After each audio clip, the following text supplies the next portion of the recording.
Greetings. This video is gonna be part 1 of 3 on a quick and easy and simple guide to set up TradeSkillMaster and start automatically getting profits from your auction house endeavors. TradeSkillMaster is a wonderful add-on both for World of Warcraft Classic and Retail, but people often overcomplicate stuff. They think the add-on is complex, not intuitive, hard to install, hard to configure. So I want to make a quick and simple, easy video which explains that's not the case and how simple and easy it is to actually make this add-on work for you. So let's start with the basics. This add-on comes with the companion app, and you want to install that app because that app will first of all download all the auction house data for you. So like you can see now, it says no auctions 46 minutes 20 seconds ago in the tooltip, or for this it says 17 auctions in the TSM auction DB window. That's basically because it scanned it, the app scanned the auction data and imported it into the game. So I don't have to go to the auction and scan the auction myself, it knows everything. Second is the companion app backs up your add-on settings. It's very important. I had my add-on settings wiped by a power outage recently. If I would have lost the TSM setup, I would have lost hours of work. So it's very important that this app backs up your setting. It's free, get it. Also, one other thing you want to get is an add-on called Auctioneer. So this is an alternative add-on to TradeSkillMaster. Why it's useful is for two purposes. You can see here I have in the bottom tooltip, this is the tooltip by Auctioneer, it has a link to the item. So I can find the item ID. This will be useful when we set up TradeSkillMaster. I don't know any other add-on that does it, so it's very useful to use Auctioneer for that. The second is Bean Counter. Auctioneer comes with Bean Counter, and this thing allows you to very easily analyze what's going on with your sales and purchases. I can quickly see that I'm losing 22 gold, but gaining 275 gold on iron grenades. So I can quickly analyze, okay, I'm losing about 10% of my profits, 7%, because of the cancels. Maybe I should post less. I can also quickly sort by date, by quantity sold. I'm selling grenades in stacks of 1 and 10. I want to know what sells better. Everything is here. So that's the second add-on you want to use, but mostly we'll talk about TradeSkillMaster. So what does TradeSkillMaster provide? First of all, it provides this alternative interface to the auction house. It's very useful. The active auction screen, as you can see, is very intuitive. It's way better than this one, where you have to scroll like this through a huge list. Only a little amount is displayed per page, and the sold actions are at the bottom. Not really useful. This one, very useful. Here, you have to cancel auctions like this manually. Here, you can cancel auctions by just scrolling your mouse wheel like this. Very easy. More than that, say someone bid on your auctions, you don't want to cancel those, so you hide them like this. So I can now cancel my auctions without accidentally canceling an auction bid. Or I can sort only short duration auctions, cancel them very easily. Then you have the auctioning interface. This automatically posts stuff for you. This is the most important part, because this allows you to automate your profit making. It allows you to automatically post auctions, cancel auctions, and this is basically what you use the add-on mostly for, to automate making money with selling items on the auction house. Then there is shopping. This allows you to very easily buy stuff. Say I want to buy something with this default interface, I want to buy a bronze bar, would be very complicated to do, even in Auctioneer, but in the default interface even worse. Here it's very easy because you see it in this very, condensed screen. You see all the items together, you don't have to scroll through pages, and you can very easily scroll the mouse wheel to buy stuff. And again, this can be automated as well. So for example, I have it set up, so when I need bronze, it automatically scans for everything which can make bronze, gives me all the readouts, and I can choose, like, do I want to buy bronze bars, or buy tin bars and copper bars and combine them, or buy ore maybe and combine ore, so on and so forth. And so this mouse wheel functionality, it's set up by going into add-on settings and by going into, where is it?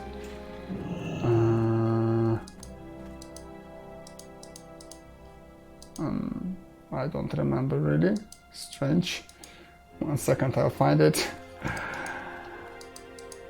Yeah, macros, and making a macro here. So you want to make a macro and you want to then bind it to the mouse scroll. I don't use these buttons because I wanted just to make the macro, and then I put the macro myself on the mouse wheel because I use the mouse wheel for other characters, for abilities, so I want to bind the macro manually, not like in the interface menu. So basically that's it. Also, the add-on provides a tooltip, very useful. You can customize it right here in the tooltip settings, but the most useful stuff it gives is it gives you the information about how many you sold, for what average price, minimum price, maximum price. Like on average, I sell grenades for 14 silver each, but minimum 9, maximum 10 to 1. It tells you how many you have sold, when you have last sold it. It tells you the current state of the market, like the market value, historical value, all this stuff. And you can customize all of it here, so it doesn't display something you don't need. Like you don't want region data, you hide it. Like maybe it needs a, I don't know, a reload of the interface for it to happen. Yep, maybe it does. Anyways, you can customize it very easily. So very useful feature. Okay, so now the final thing is crafting. So this add-on allows you to see profit in the crafting window and automate your crafting very easily. But out of the box, it will show you the profit for every craftable item like this. And in the tooltip as well, you can see crafting costs 66 silver and 3 gold profit. Because obviously this item sells for 3 gold 80 silver, so that's the profit of the item. Okay, now let's basically go over what you do have to set up with the add-on, and it's very simple. Basically, this add-on puts items into groups and applies actions to them, which it calls operations. That's it. So you organize your items into groups and you then assign operations to the groups, and every item in the group has the same operation applied to it. So let's make a new profile so we can make a new group. So for example, I want to sell iron grenades. I make a group for iron grenades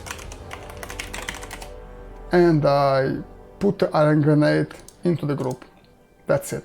Imagine I don't have the grenade in my inventory, but I want to put it in the group. Like I don't have it yet crafted, but I have it in my crafting window.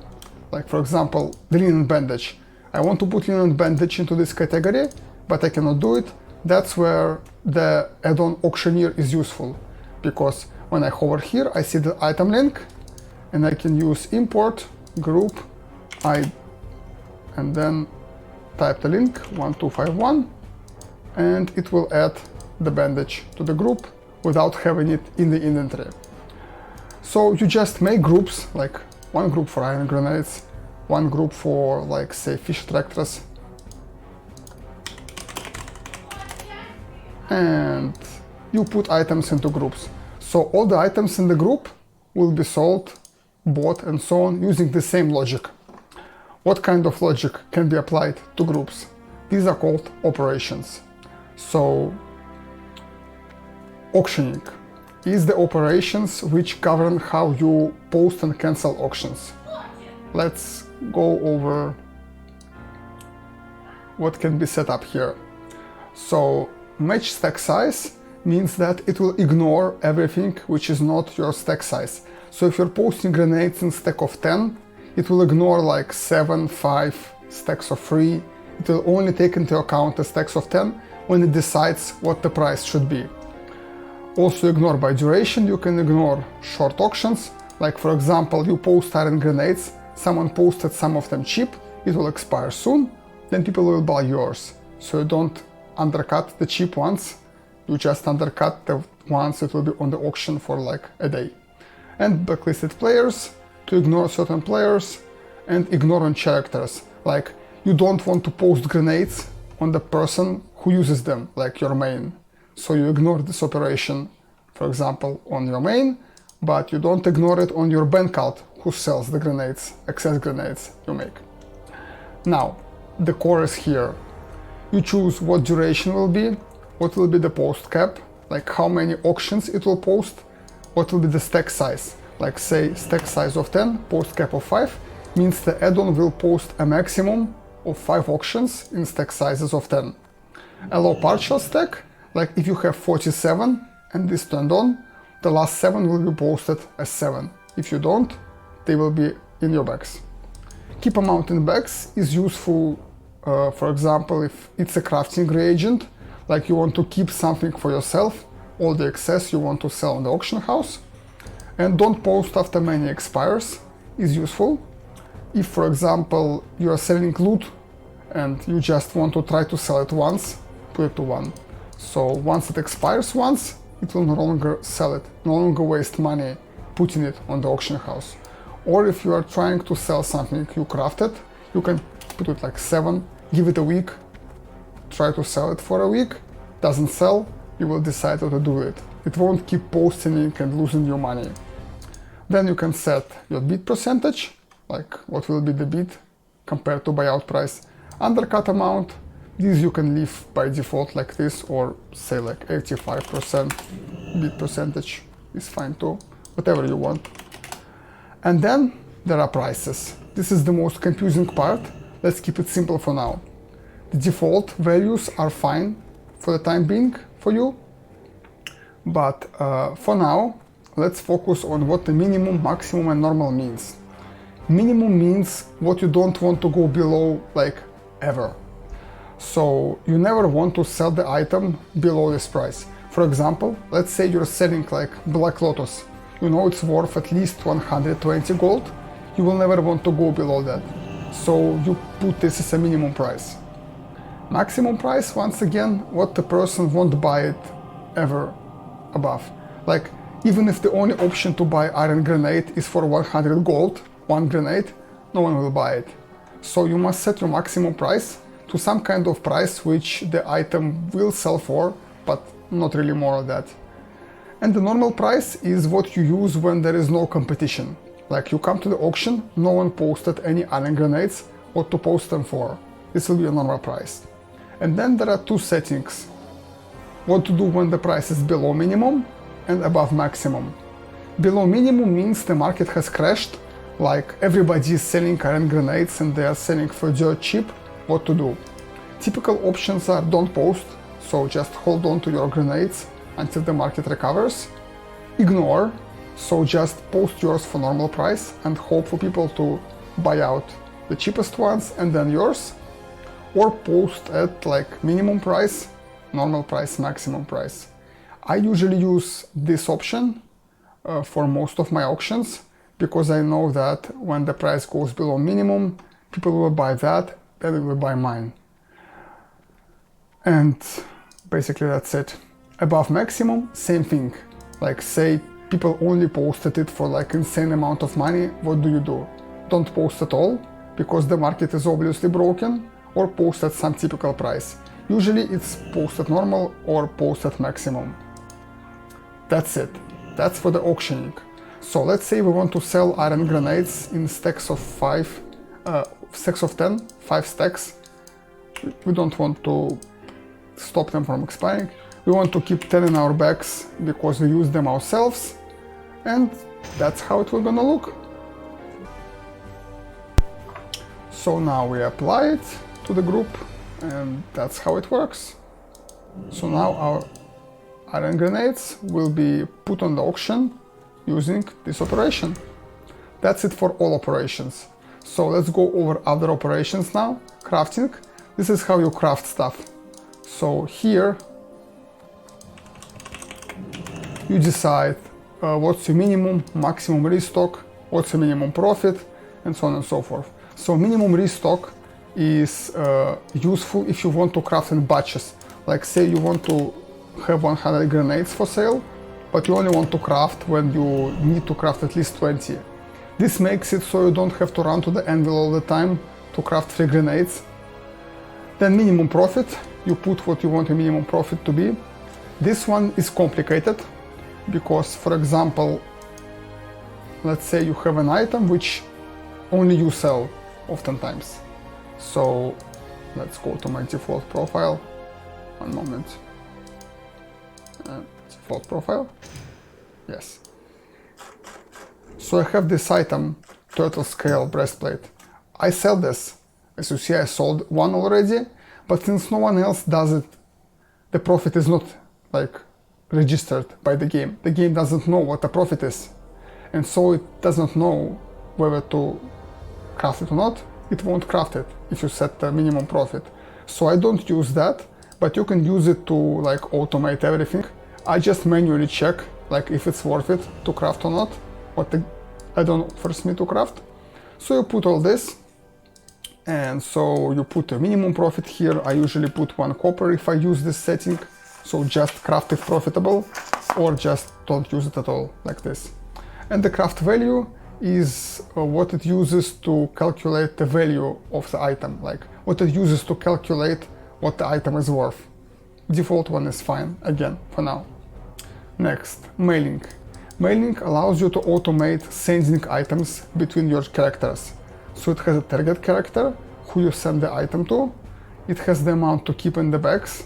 This is, for example, if I craft my iron grenades on my main, I want to send all of them to sell on the auction to my bank cult, but keep some for myself.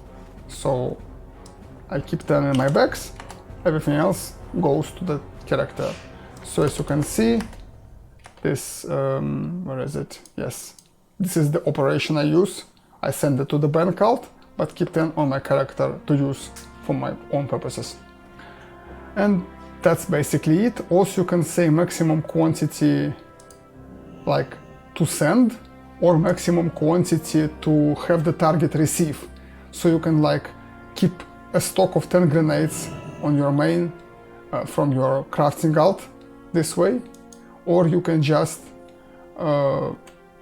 send no more than 10 at once for one operation to the character.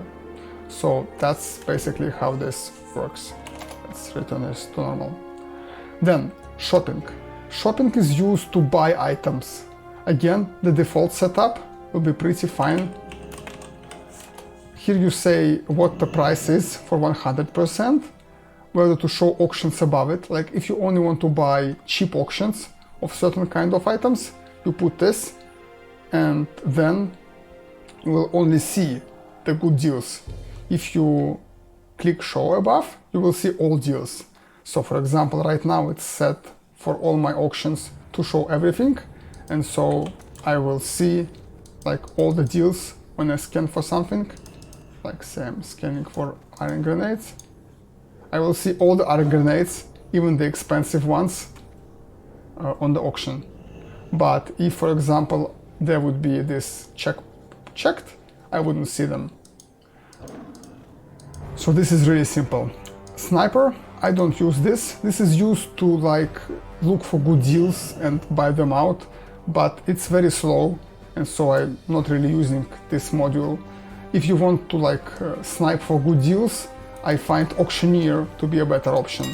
You can scan all the auction house at once in several seconds, and then you can use different searches in the auctioneer to quickly find good deals, like to snatch something, to buy something to resell to the vendor, or to resell for profits. All this auctioneer can do better, in my opinion, because it doesn't scan the auction one page by one page. It scans it all at once. Then vendoring. This is for buying and selling to a vendor. I use this to buy ingredients for crafting. Like, for example, I buy 10s of each dye 20 of salt, and so on and so forth for my leather worker, and so on and so forth for other alts, crafters. So here you can say whether you want to use this operation to buy, to sell, how much, like how many items to buy, to sell, and so on and so forth. I mostly use it like this, so I have enabled buying and I have restock quantity. This allows me to come to the vendor and automatically buy all the vendor ingredients I need for my crafting. And so this is how I use this operation. Then warehousing finally is about banking. So this is used to put items in the bank and take them out from the bank. I use this to store crafting ingredients in the bank. So I apply this operation only to like ingredients which should be in the bank. So by default, I say keep in bags 5,000. So any item not in the list will not be moved, but only the crafting reagents are moved. So when I'm on my main character, I got some crafting materials, just dump them in the bank and go into the world with one click of a button. So basically that's it. Now the typical setup you will have is you will have a group for your like vendor ingredients, and you will put here whatever you use to like craft your stuff which you buy from the vendor. So for example, things like salt, thread, whatever. For this group you want to set up a vendoring operation, and I will now demonstrate how it's set up for me. Let's basically delete this profile. Don't need it anymore. Reset profile. No, I want to delete profile. Yes. So, for example, no, don't move anything. For example, for tailoring, I have 10 of each dye, 20 of salt and heavy silken thread, 40 of silken thread, and I have a relevant vendor applied to them. So restock to 40, restock to 20, restock to 60. I name them all like so I can quickly understand what they do. It's convenient, it's like easy for me. And one thing to note, you can ignore operation on certain characters. Why is this useful? It's useful because, for example, I only need to restock alchemy vendor materials on the alchemy crafter and like tailoring on tailoring crafter. So I don't want to have like, I don't know, dyes on my alchemy alt. So I do it like this. I ignore all the characters except like the one who uses it, and so it's only used on the character who needs it. Like this will be ignored on alts other than Bankier, who is my alchemist, and my mains, but my mains never use this anyway. So this would be the same effect actually. And so only Bankier will use this operation to restock alchemy ingredients, others will not. Same with tailoring, like for Octar it's enabled, for other bank alts and mains again don't matter, but for other bank alts it's disabled, so only my tailor and leather worker will restock like threads and dyes. So you want to set up your vendor ingredients. You want to set up your ingredients that you use in actual crafting, like in a group, so you can shop for them, and they will just have the shopping operations set up. The default one is fine. And you want to set up the things you sell in a group, like, for example, here I have the list of items I craft in leatherworking, and you want to set up the relevant operation to put them on the auction in this group. So that's basically it.